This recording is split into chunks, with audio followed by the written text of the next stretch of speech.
The Supreme Court will hear on Monday a batch of appeals challenging the Karnataka High Court's order, which had upheld the state government's order to ban hijabs in school and college classrooms.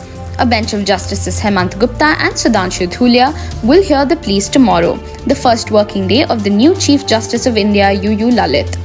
Earlier, the pleas were mentioned before a bench headed by the then CJI N.V. Ramana for urgent hearing on several occasions, but the case was not listed for hearing. The appeals were filed in the apex court challenging the order upholding the Karnataka government's order, which directed strict enforcement of schools and colleges' uniform rules. One of the appeals in the top court has alleged stepmotherly behavior of government authorities, which has prevented students from practicing their faith and resulted in an unwanted law and order situation.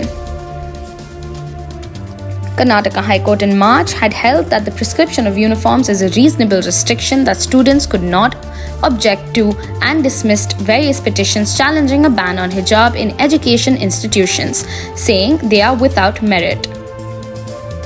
The hijab row had erupted in January this year when the government PU college in Udupi allegedly barred 6 girls wearing the hijab from entering. Following this, the girls sat in protest outside college over being denied entry.